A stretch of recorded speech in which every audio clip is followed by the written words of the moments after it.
네, 반갑습니다. 오늘 드디어 사무엘상의 말씀이 끝나고 사무엘하의 말씀이 시작되어 이제 본격적으로 다윗 왕의 이야기가 이제 다루어지고 있습니다.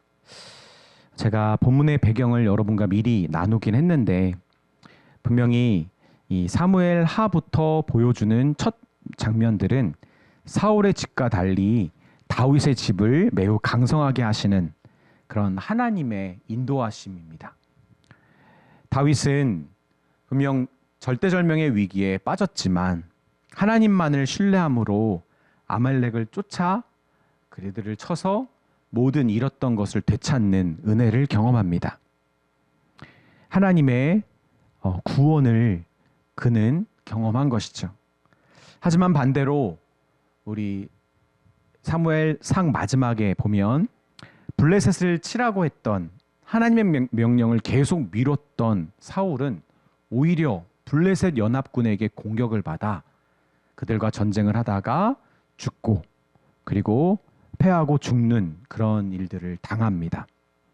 그뿐만 아니라 사울이 죽은 후에도 하나님께서는 사울의 집과 다윗의 집을 극명하게 대조하시면서 하나님이 사울의 집을 쇠퇴시키시고 다윗의 집을 어떻게 강성하게 하시는지를 보여줍니다. 비록 사울의 아들 이스보셋이 이 왕으로 이스라엘 왕으로 세워졌지만 그는 아무 힘이 별로 없었던 허수아비였고 그리고 결국 신하들에 의해 그는 살해당합니다. 그리고 아브넬이라고 하는 이스라엘의 군사령관 사울 때부터 사울의 신하였던 그가 죽게 되자 이스라엘의 장로들은 다윗을 찾아가 이미 유다 족속들을 통해 헤브론에서 왕의 역할을 하고 있었던 다윗을 찾아가 온 이스라엘의 왕이 되어줄 것을 요청하고 그들과 언약을 맺습니다. 그래서 이 다윗은 헤브론에서 유다 족속만을 7년 반 동안 왕으로 다스리다가 이제 온 이스라엘을 33년 동안 다스리게 되어서 총 40년간의 왕의 통치가 이제 이루어진 것이죠. 사무엘서 저자는 이렇게 다윗이 왕이 된 배경을 우리에게 소개하고 나서 곧바로 5장에 그가 예루살렘으로 이스라엘의 수도를 옮긴 일을 소개합니다. 그리고 이 일을 통해 마침내 다윗이 하나님의 뜻을 깨달았을 뿐만 아니라 그 뜻을 하나님의 은혜로 받았음을 우리에게 보여주고 있습니다.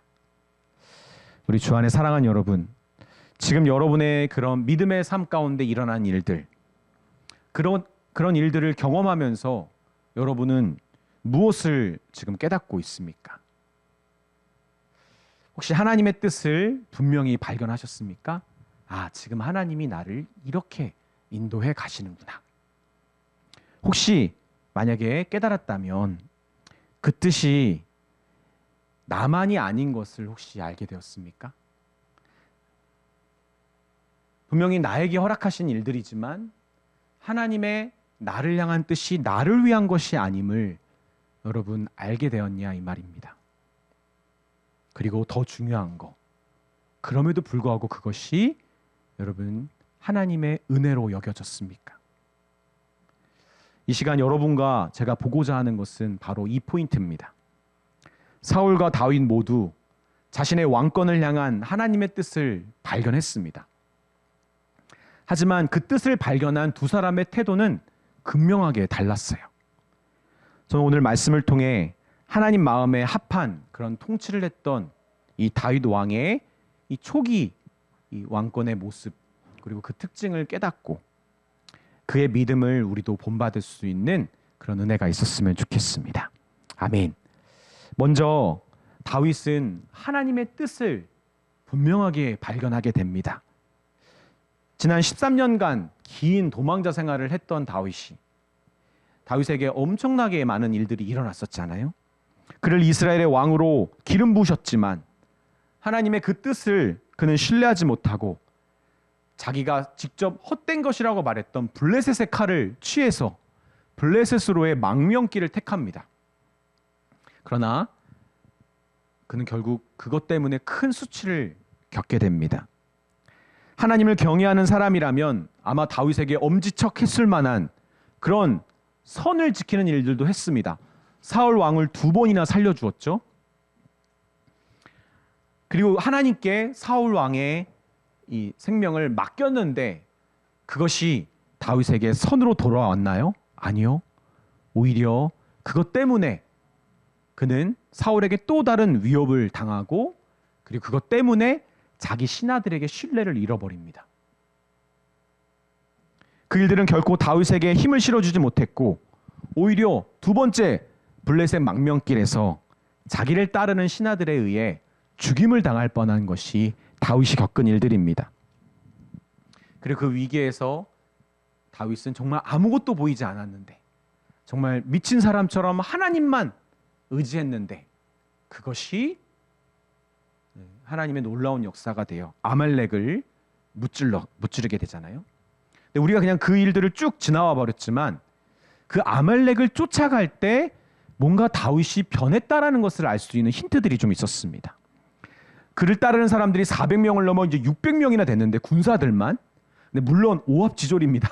군사훈련을 제대로 받았던 사람들도 아니고요. 그 중에 불량배들도 있고 건달도 있었어요.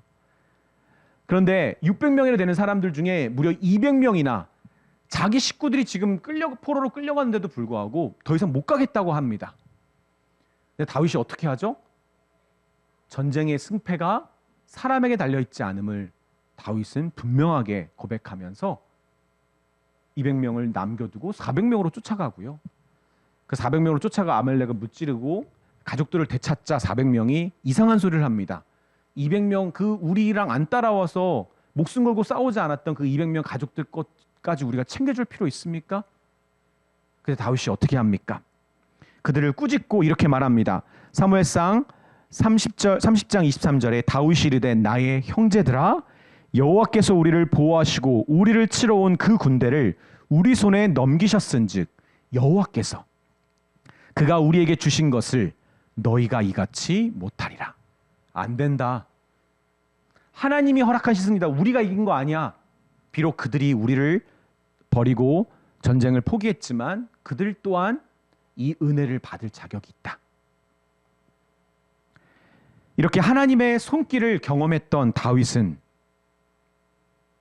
블레셋에 패한 이스라엘과 사울의 죽음을 맞이하게 됩니다. 그리고 하나님의 인도하심을 따라 헤브론으로 자기의 거취를 옮겼을 때 마침 유다 족속들, 자기의 지파죠. 유다 족속들이 찾아와 다윗에게 왕이 되어달라고 합니다. 그래서 헤브론에서 7년 반의 왕의 생활을 했던 것이죠. 그리고 7년 반 후에 이스라엘 장로들이 찾아와서 어떻게 했죠? 자기는 이스보셋을 살해하지도 않았고 아브넬을 죽이지도 않았는데 물론 자기의 신하들이 죽였지만 이스라엘 장로들이 먼저 찾아와서 이스라엘의 왕이 되어달라고 요청합니다. 여러분, 그가 정말 이스라엘의 온 왕이 될 때 그가 스스로 취한 것은 아무것도 없었어요. 다 하나님이 그의 손에 주신 것이었습니다. 가져다 주셨어요. 또 결정적인 일들이 벌어지는데 다윗이 예루살렘 땅을 택해서 그것을 이스라엘의 수도로 만들려 했던 일. 여러분, 왕권 초반에 수도를 옮긴다는 것은 물론 정치적으로 되게 많이 있는 일이긴 하지만 아주 큰 대담한 일입니다. 그리고 스스로 위험을 초래한 양날의 검과 같은 선택이었을 거예요. 거기다가 예루살렘 그 땅에 있는 시온 산성은 난공불락의 요새와 같은 험악한 산세가 있는 곳이었습니다. 험준한 산과 언덕으로 둘러싸였기 때문에 누구에게도 쉽게 정복을 허락하지 않았던, 그래서 어떤 지파도 이스라엘의 12지파 모두가 다 그 땅을 정복하지 못했던 곳이었어요. 오죽하면 그곳에 자리 잡았던 여부수 사람들이 다윗을 조롱하며 이렇게 말합니다. 그 사람들이 다윗에게 이르되 내가 결코 이리로 들어오지 못하리라. 맹인과 다리 저는 자라도 너를 물리치리라 하니 그들 생각에는 다윗이 이리로 들어오지 못하리라 함이나. 여러분, 정말 학자들은 이 시온 산성에서 다윗이 쳐들어올 때 맹인들과 다리 저는 자들도 합세해서 돌을 던졌다고 해요. 그 산성에서. 그만큼 이 여기를 정복하기가 거의 불가능에 가까웠다고 합니다. 물론 여러 학자들은 어떻게 정복했을까 다양한 가설들이 있습니다. 이 기온샘이라고 하는 이 수로를 이용해 가지고 침입해서 정복했을 것이다. 뭐 여러 가지 설들이 있는데, 여러분 이 여부수 사람들이 다윗의 명성을 안 들어봤을까요? 근 7년 동안 헤브론에서 온 이스라엘들과 대치하면서 비록 유다 지파뿐이었지만 그 나머지 지파들을 항상 이겨왔던 다윗이었어요. 근데 다윗을 이렇게 무시하는 것은 그만큼 여부수 사람들이 이 지역에 대한 자신이, 이 지형에 대한 자신이 있었던 것입니다. 여러분 사실 여부수 사람들은 누구죠?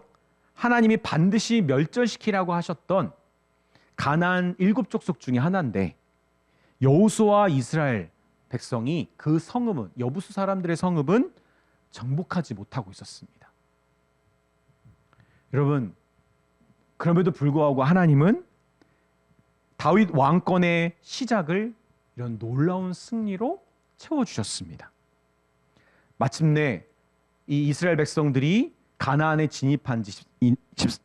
입성한 지 400년 만에 여부수 사람들을 물리치게 되고요. 그곳에 이스라엘의 수도를 세우게 된 것입니다. 이런 큰 대업을 이루고 그리고 하나님의 놀라운 역사를 경험한 다윗은 하나님께서 점점점 더 그가 통치하는 이스라엘을 부강하게 하시는 것을 경험합니다. 우리 본문 10절의 말씀을 우리 한번 같이 읽겠습니다. 시작. 만군의 하나님 여호와께서 함께 계시니 다윗이 점점 강성하여 가니라. 여러분 이 본문 9절에서 하나님이 더 놀라운 일들을 일으키셨음을 또 보여주잖아요. 바로 시온 산성을 다윗성으로 리모델링할 때, 그리고 거기에 성벽을 쌓을 때 이미 수백 년간 강대국으로 위세를 떨치고 있었던 두로, 무역에 앞장서 있고 많은 자재들과 기술자들이 있었던 두로 왕 히람이 시키지도 않았는데 다윗에게 화친을 청하면서 그의 기술자들과 그런 자재들을 다 공급해 준 것입니다. 다윗성을 강하게 세우는데 많은 물적, 인적 자원을 가져다 준 겁니다. 여러분 우리는 그냥 이것을 넘길 수 있겠지만 이게 누구를 위한 것이죠? 다윗을 위한 것이고요.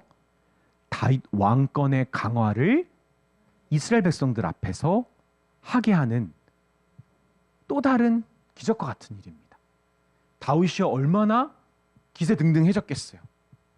두로 왕이 이렇게 모든 걸 갖다 바치는데, 여러분 다윗 성을 만들 때 백성들이 다 따라왔을까요? 저는 여러 가지 상상해 볼 수 있는 것도 있다고 생각합니다.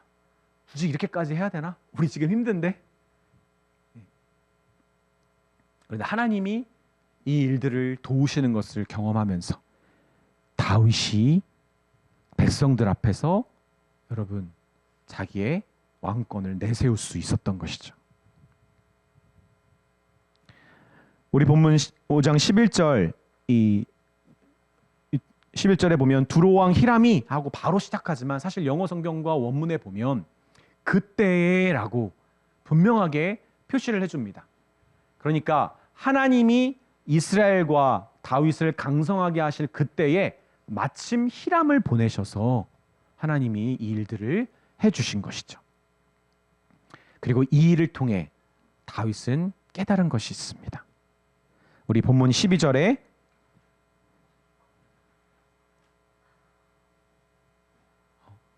다윗이 본문 12절에 보면 다윗이 여호와께서 자기를 세우사 이스라엘 왕으로 삼으신 것과 그의 백성 이스라엘을 위하여 그 나라를 높이신 것을 알았더라. 다윗이 깨달은 것은 이렇게까지 놀랍게 자기의 왕권을 강화해 주시고 이스라엘을 부강하게 하시는 것은 진정 그 다윗을 이스라엘의 왕으로 삼으셨다는 증거라는 것이죠. 자신이 정말 이스라엘의 왕이 되었음을, 하나님이 나를 왕으로 세우셨음을 다윗은 이 일을 통해 확신할 수 있었던 것입니다. 우리 주 안에 사랑하는 여러분, 우리를 믿음의 사람으로 세우시기 위해서 하나님이 그동안 하신 일들이 여러분 많이 있잖아요. 근데 여러분 그 일들을 막 겪으면서 여러분 무엇을 깨달았습니까? 분명 우리들도 얼마든지 똑같이 구원을 받았다고 하면서 하나님을 믿는다고 하면서 그냥 놔두세요.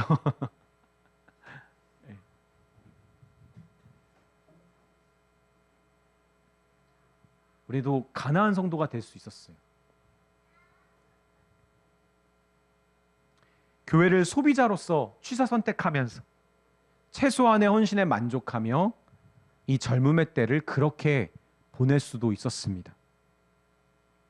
그러나 하나님께서 저와 여러분을 그렇게 두지 않으시고 교회를 다녀도 그냥 다니지 못하게 하시며 구원을 받아도 적당한 신앙에 머물러 있지 않도록 여러분 많은 일들을 해오셨잖아요. 한 가지 기억 남는 건 제가 여기서 다는 아니겠지만 몇몇 청년들이 청소년 때 똑같이 예수 믿는데 나만 고생할 수 없는데 너희들도 고생 많이 해야 된다라고 했던 그 일이 현실화되고 있는 것을 보면서 감회가 새롭습니다. 예언자였던 것 같아요. 제가 물론 저 때문에 혹은 저와 함께 고생할 줄은 몰랐지만 교회에 대한 반쪽짜리 이해와 경험으로 살 수밖에 없는 그런 청년부 소속으로서 머물러 있지 않게 하시고, 나쁜 의미가 아니라 어쩔 수 없는 한계를 말하는 겁니다. 청년이나 교회의 정회원으로서 교회 살림 전반과 사역 전체를 책임지는 그런 자리로 여러분의 신분을 그냥 청년부 소속에서 바꿔주셨잖아요. 가장 힘들고 예민하고 지치고 어려울 둘째를 임신하고 둘째를 출산해서 1 더하기 1은 2가 아니잖아요. 귀요미도 아니고 2도 아닙니다. 1 더하기 1은 뭐죠? 10입니다. 10. 그런 출산과 양육의 시기에 하필 개척교회로 들어와서 그렇죠? 계속 하나님이 이제 고생시키시는 그런 가정도 있죠. 무엇보다 한 교회가 세워지기 위해 어떠한 하나님의 손길이 필요하고 어떤 믿음의 사람들의 인내와 희생을 하나님이 사용하시는지를 우리는 보게 되는, 또 경험하게 되는 그런 산 증인이 되게 하시고 있습니다. 그리고 그것을 우리에게 신기하지만 간신히 감당하게 하시잖아요. 다시 가라면 하지 못할지도 모르는 그 일들을. 제가 어제 그저께인가 우리 교회 사진을 다시 잠깐 보다가 우리 교회 1호 침례 수침자들 이제 희정자매와 달래 사모님 그 사진을 보는데 정민이가 있더라고요 거기. 그래서 정민이가 이때부터 있었구나. 깜짝 놀랐어요. 그래서 정민이도 참 고생 많았구나 생각이 들었어요. 어쩌면 정의원으로서가 아닌 그 시간들을 우리보다 더 많이 보내면서 더 불편하고 어려웠을지도 모릅니다. 그런데 여러분, 그러면 이제 우리는 좀 알아야 되지 않을까요? 우리를 예수님의 교회, 그 예수님의 몸된 교회의 주체자들로 하나님이 부르신 것을, 예수님의 사랑을 넘치도록 받고 그 사랑을 넘치도록 전하며 살 수 있는 그런 영광스러운 예수님의 몸으로 우리를 부르셨음을 우리가 좀 알아야 되지 않을까요? 하나님이 나를 부르셨나? 아닌가? 나를 그렇게 정말 교회의 주변인이 아닌 주체자로 나를 하나님이 세우셨음을 여러분 이제 좀 나를 확정하셨음을 좀 알아야 되지 않을까요? 일단 저부터 좀 알아야 될 것 같아요. 저도 헷갈릴 때가 좀 있거든. 계속 힘들 때마다 어려울 때마다 아마 여러분도 그렇고 내가 과연 목회자가 맞을까? 목회자의 자격이 있을까?를 자꾸 되뇌이게 되는 그런 모습이 있거든요. 그런데 우리를 부르신 하나님의 그 부르심을 확정하는 것, 내가 좀 아는 것, 여러분 그게 이제 1번이고요. 그것만큼, 아니 그것보다 더 중요한 것이 있습니다. 그것은 이 놀라운 부르심과 사랑, 그 은혜가 나를 위한 것, 나만을 위한 것이 아님을 아는 것입니다. 우리 5장 12절 하반부에 그의 백성 이스라엘을 위하여 그 나라를 높이신 것을 알았더라. 다윗은 자신을 이렇게 세우신 하나님의 궁극적인 뜻을 알게 되었어요. 바로 하나님이 택하신 족속 이스라엘, 이 하나님의 백성들을 사랑하셔서 그들이 진정 왕이신 하나님만을 높이고 경배할 수 있도록, 그런 제사장 나라가 되도록 다윗의 나라를 강성하게 하시는 것입니다. 우리 주 안에 사랑하는 여러분, 예수 그리스도 안에서 구원받은 성도들은 나 같은 죄인을 향한 하나님의 놀라운 사랑과 은혜를 경험합니다. 정말 나를 향한 하나님의 그 사랑을 우리는 경험하게 되는 것이죠. 그러나 절대로 거기서 멈추지 않습니다. 이 넘치는 사랑과 은혜를 주시는 그 목적은 나만을 위한 것이 아닌 또 하나님이 사랑하는 다른 사람들을 위한 것이라는 것. 어쩌면 하나님이 나를 구원하신 이유는 나를 사랑하셔서가 아니구나. 그런 하나님의 궁극적인 뜻을 우리는 발견하게 되는 것이죠. 그래서 은혜 받은 사람은요, 절대로 멈출 수 없습니다. 절대로 자신의 삶과 신앙에 갇혀 있을 수 없습니다.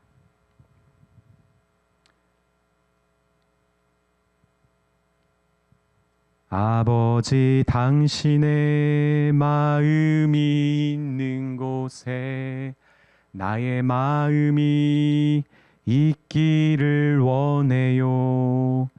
아버지, 당신의 눈물이 고인 곳에 나의 눈물이 고이길 원해요. 같이 불러볼까요? 아버지, 당신이 바라보는 영혼에게 나의 두 눈이 향하길 원해요. 아버지, 당신이 울고 있는 어두운 땅에 나의 두 발이 향하길 원해요. 나의 마음이 아버지의 마음 알아. 내 모든 뜻 아버지의 뜻이 될 수 있기를. 나의 온 몸이 아버지의 마음 알아. 내 모든 삶 당신의 삶 되기를. 여러분, 만약 예수님이 십자가에 달려 죽으시고 부활하신 그 이유가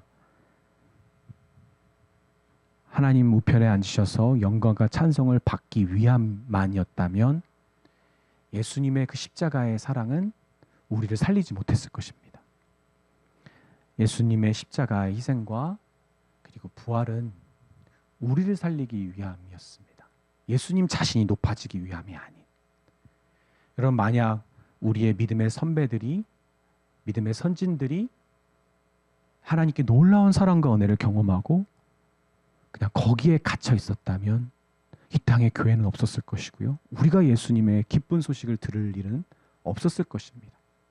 심지어 우리가 예수님의 복음을 거부하고 미워할 때 그럼에도 불구하고 우리를 향하여 끊임없이 복음을 전해주었던 그런 노력도 없었을 것입니다. 여러분, 우리 오늘 말씀 나눔 질문들이 되게 공격적이거든요. 여러분, 한번 생각해 보세요. 정말 여러분 하나님의 은혜와 사랑을 깨달았고 그 사랑이 나만을 위한 것이 아님을 여러분 알게 되었습니까? 그래서 어떻게든 내 육신은 자꾸 또 나를 위해서, 하나님의 사랑도 다 나를 위해서 나를 위해서만 감격하고 나를 위해서만 그렇게 은혜 받는 그 자리에서 나를 끄집어서 오히려 하나님의 구원의 목적이 내가 아니었음을 알게 되는 그 놀라운 자리로, 여러분, 우리가 가 있어야 되는 거 아닙니까? 그리고 가야 됨을, 더 그 자리로 가야 됨을 여러분 분명히 이제는 알아야 되는 거 아닙니까? 저는 저희 모두에게 그런 놀라운 이 은혜의 전환이 일어났으면 좋겠습니다. 다윗은 자기가 그렇게 깨달았던 하나님의 그 놀라운 사랑과 은혜가 자기뿐만 아니라 하나님의 백성을 위한 것임을 알았던 그 순간 그것을 은혜로 여겼습니다. 여러분, 사울 왕 역시 하나님의 놀라운 은혜를 경험했고 그 은혜의 목적을 깨달은 적이 있어요. 바로 사무엘 선지자를 통해 자기의 왕권이 불법이라는 것을 알았을 때, 사무엘이 그래 불법이니까 너 왕의 자리에서 이제 내려와 이렇게 얘기했나요? 아니에요. 하나님의 백성들이 분명히 불의한 마음을 가지고 왕을 구했고, 그럼에도 불구하고 하나님은 사울에게 기름을 부어주시고요, 성령의 감동을 주셨어요. 그리고 그가 하는 모든 전쟁에 승리를 허락해 주시기까지 했어요. 그리고 사무엘은 이스라엘 백성들에게 이렇게 말하기까지 했습니다. 우리 사무엘상 12절에 여호와께서 너희를 자기 백성으로 삼으신 것을 기뻐하셨으므로 여호와께서는 그의 크신 이름을 위해서라도 자기 백성을 버리지 아니하실 것이요. 이게 무슨 말이죠? 하나님은 내가 특별해서 나를 왕을 세우신 게 아니라 내가 뭔가 자격이 있어서 이런 합법적인 절차로 왕으로 내가 세워진 것이 아니라 내가 세워졌던 지금 이 자리는 불법으로 세워졌는데 그럼에도 불구하고 하나님은 그 이스라엘 백성 때문에 나에게 이 왕권을 주셨구나. 이때 하나님의 뜻이 자신이 아닌 이스라엘에 있음을 알게 된 사울은 어떻게 해야 됩니까? 자기를 세우신 하나님의 뜻을 은혜로 받았어야 됐어요. 하나님, 자격 없는 저를 이 자리로 불러주시고 죽어 마땅한 나를 이렇게 놀라운 주님의 일을 위해서 세워주신 것, 비록 이것이 내가 대단해서도 또 나를 위해서도 아니지만 오히려 그 하나님의 그 사역과 하나님의 백성들을 위해 쓰임받을 수 있음을 감사하며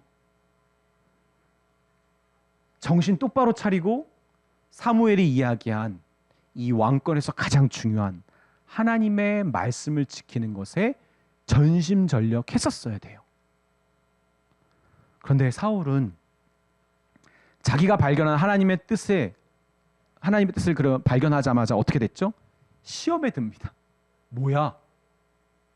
사실은 내가 잘나서 이 자리에 온 줄 알았는데, 하나님 날 사랑해서 나를 여기에 세우신 줄 알았는데 다 아니네? 그래서 어떻게 했죠? 스스로 자기의 왕권의 정당성을 입증하려다가 그 나라에 부강했던 그 전성기를 다 어떻게 했죠? 다윗을 쫓는데 다 허비합니다. 하나님이 가장 중요하게 얘기하신 블레셋을 치라, 블레셋으로부터 백성들을 구원하라 라고 하는 명령에는 순종하지 않고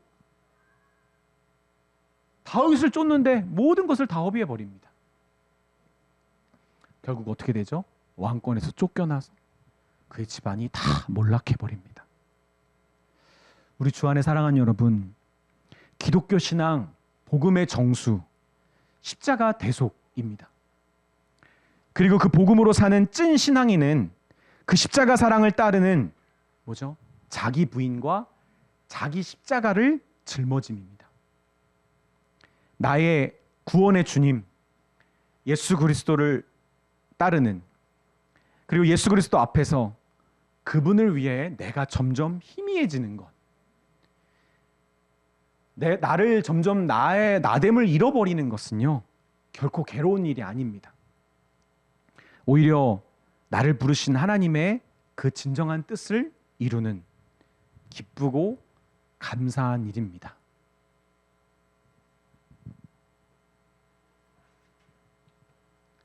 여러분, 그동안 여러분의 신앙의 삶을 통해 여러분 하나님의 뜻을 발견하셨습니까? 그대를 하나님께서 십자가의 은혜로 구원하셔서 예수님의 사람, 교회의 몸으로 부르셨음을 여러분 확신하십니까?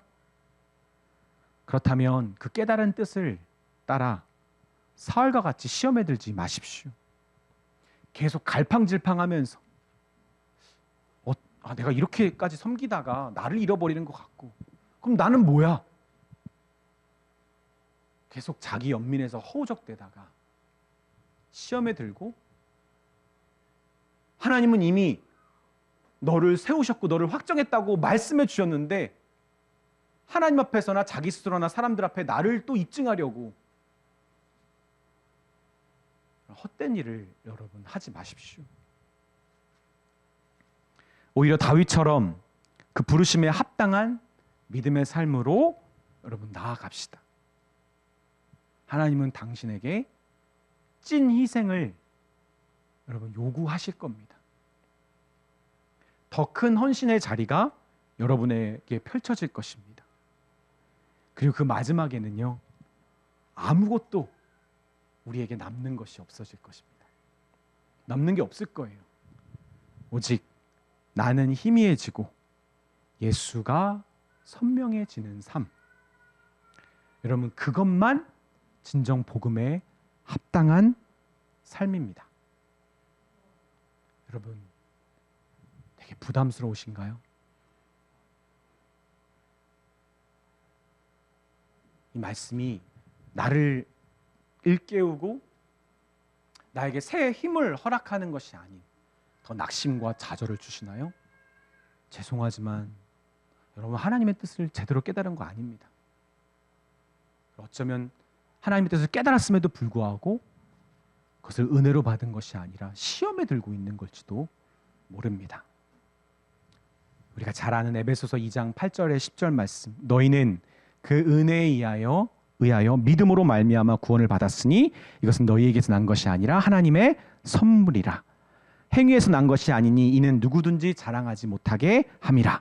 우리 한번 같이 읽을까요? 시작. 우리는 그가 만드신 바라 그리스도 예수 안에서 선한 일을 위하여 지으심을 받은 자니 이 일은 하나님이 전에 예비하사 우리로 그 가운데서 행하게 하려 하심이니라. 아멘. 성경은 일관되게 계속 말해주고 있어요. 하나님이 너희를 구원하심은 너희를 위한 것이 아니다. 하나님이 너희들을 하나님의 선한 일을 하게 하시기 위해 너희를 부르셨고 구원하셨다. 우리 주 안에 사랑하는 여러분, 저는 한동안 여러분에게 미안한 마음도 많이 있었습니다. 그것이 저에게 큰 괴로움으로 찾아오기도 했어요. 자꾸 고생시키는 거. 그리고 생각보다 여러분의 개인의 삶이 안정되게 탄탄하게 이렇게 빌드업되지 못하는 것을 보면서 그 가운데에도 교회에 대한 짐을 여러분에게 짊어지게 하는 것이 사실 저에게는 되게 힘들었습니다. 그래서 제가 저희 교회를 개척해서 이 방향으로 이끌어갈 때 가장 좋은 선생님이 될 수 있는 분에게 저희 목회 전반에 대한 문제점을 하나 들은 것이 있는데, 저는 그게 진짜 명쾌한 지적이라고 생각하거든요. 그게 뭐였냐면, 성도들이 교회 사역으로 힘들어하는 것을 무감각해야 된다라는 말이었어요. 저에게 그것이 가장 큰 문제였거든요.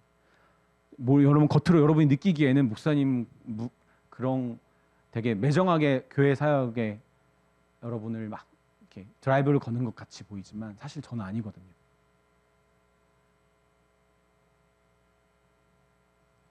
근데 저는 오히려 다윗보다 더 위대한 믿음의 삶으로 여러분을 택하신 하나님을 확신합니다. 그래서 이제 더 당당하게 여러분이 받은 은혜와 사랑을 여러분이 아닌 하나님의 백성을 위해 쓸 수 있도록 여러분을 가르치고 목양할 힘을 저는 이 말씀을 통해 받았습니다. 그래서 그렇게 할게요. 좀 완전히 무감각하면 이상한 목회자가 될 수 있는 것이고, 덜 신경 쓰는 사람으로.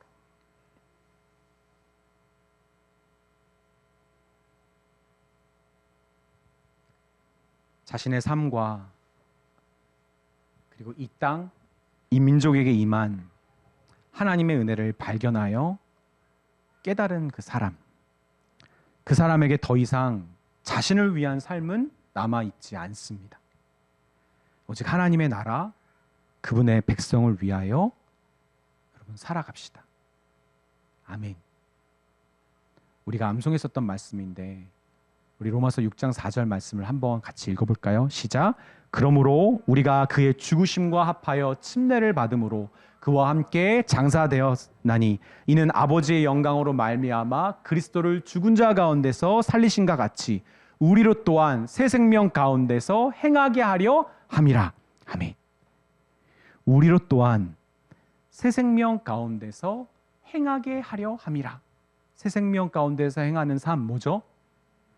육신을 쫓아 옛 육신을 쫓는 삶이 아니라 새롭게 새로 지은 바 된 새 영과 함께 사는 삶 아닙니까? 우리를 위로하고 나 자신을 영화하고 내 영혼을 뭔가 격려하고 세우는 그 일, 그런 하나님의 은혜는 하나님의 나라, 하나님의 백성들을 위해 쓸 수 있는 딱 그만큼만 채웁시다. 그 이상은 과합니다. 경건한 형제, 경건한 목사, 경건한 성도, 경건한 자매, 경건한 엄마, 경건한 청년, 그들이 살고 있는 모습을 한번 여러분 탐색해 보십시오. 공통적인 특징이 분명하게 있습니다. 자신을 위해 살지 않고 하나님을 위해 사는 사람들의 분명한 특징, 여러분 우리는 그것을 쫓아야 합니다. 우리를 자꾸 싸구려 가짜 은혜를 받은 사람으로 만드는, 여러분 죄송하지만 용서해 주세요, 개인 신앙을 치워버립시다. 진정 우리가 갚을 수 없는, 여러분 프라이스리스, 값이 없다는 말이 아니잖아요. 너무 비싸서 갚을 수 없는, 그런 갚을 수 없는 은혜를 받은 사람이 보이는 진짜 교회 신앙으로 우리 함께 나아갔으면 좋겠습니다. 아멘.